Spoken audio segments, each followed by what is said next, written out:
We are here at Stuhr Museum doing another live behind the scenes tour, going places where the public does not normally get to see. And today we are going to a place where the public normally really doesn't get to see. It is behind 3 locked doors. It is a small room, and I'm here with Sam Stump, who is one of our curatorial assistants. And we are looking at some firearms. Sam, where are we? What room is this in? And what does this have to do with the museum's collection? This collection is mainly firearms and Native American artifacts. Okay. It is a room that we keep a little bit separate from the rest of our collection so that we can keep a better monitor on these items and we keep it in a separately locked room as well. Yeah, that's good. So about how many firearms are we looking at in here? I see you were showing me earlier there were numbers. Yes, right we along the have bottom. well over 100 pieces in this collection here, as well as throughout the rest of the grounds too. We have different gun displays in our fauna rotunda and in the main Stuhr building. I know that was one of the more popular things I saw when we opened up the Stuhr building back in 2017. Yes. Or yeah, and that there were those firearm exhibits, and people really seemed to like those.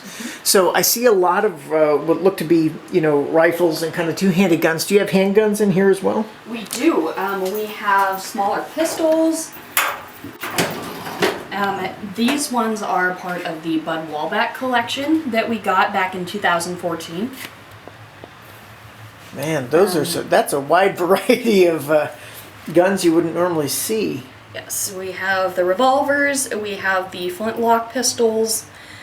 Yeah, I see the holsters. I see Yes. that. I mean, I'm looking at that, and I think that looks like a dueling pistol that you would see out of Yep. Revolutionary times or stuff like Yes, that. that would have come with a twin pistol as well in the box. Unfortunately, the box and the twin have been lost to history. Right. But man, just lots of different sizes and shapes, and then there was the one underneath that had from a volunteer, you were saying. Yes, from volunteer Tom Barnes, we have 2 smaller revolvers as well. Yeah, those are very small compared to what you would see now. I mean, even smaller guns. Do that sort of thing. Wonderful. Okay, so we're looking at some of these pieces. What's the date range that we're looking at here?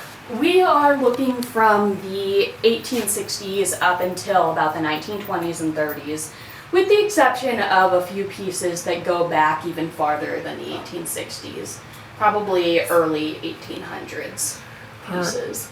And just a lot of Hall County history here. I mean, yeah. Where do these come from? Do you know? I mean, just various collections and donations over the years. We have various collections that have come to us, different donations from either large-scale donors like Gus Bonner, or we have individual pieces that come to us as well.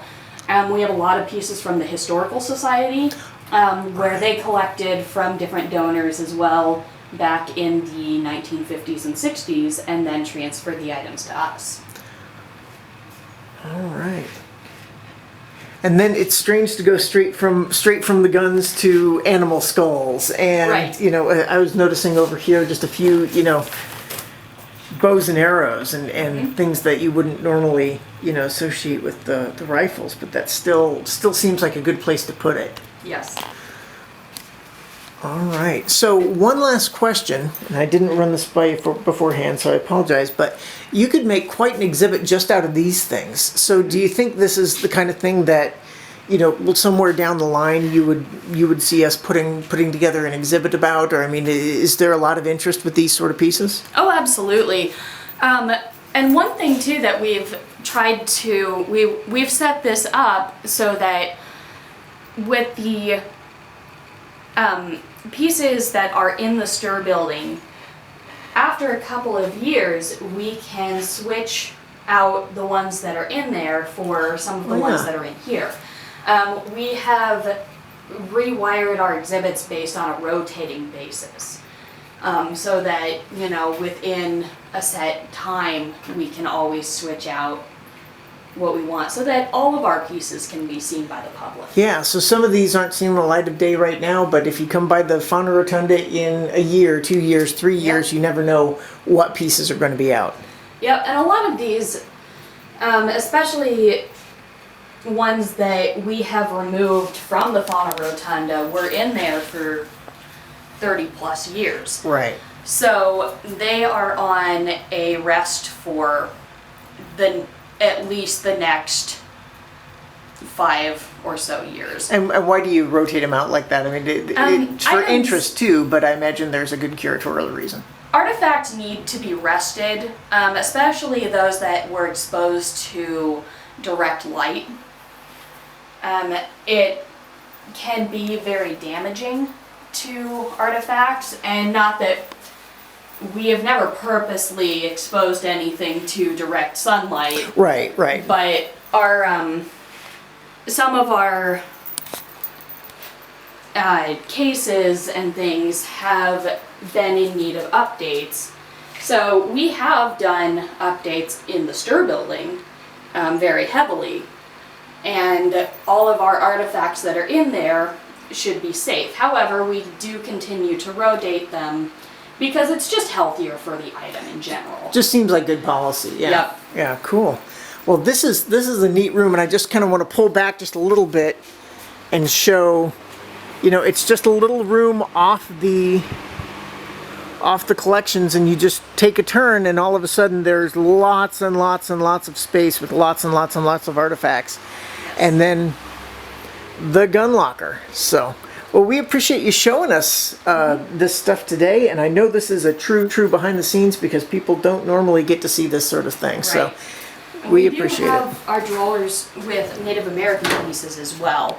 A lot of these items are going to be trade items from different tribes. So most of them date to about the late 1800s to early 1900s. Okay. Yeah, and I can see why these are not only under lock and key, but also under, you know, strict temperature and light controls. Yes. Yeah. Wow, what a wealth of stuff. Mm-hmm. And the pieces that have hair on them, a lot of them are going to be horse hair. Mm-hmm. All right, wonderful. All right, well, thank you for showing us this room full of some really precious artifacts. Yes. And we're going to be back Thursday, going back in Railroad Town, but we hope you enjoyed the behind the scenes and hope everyone is staying safe and well.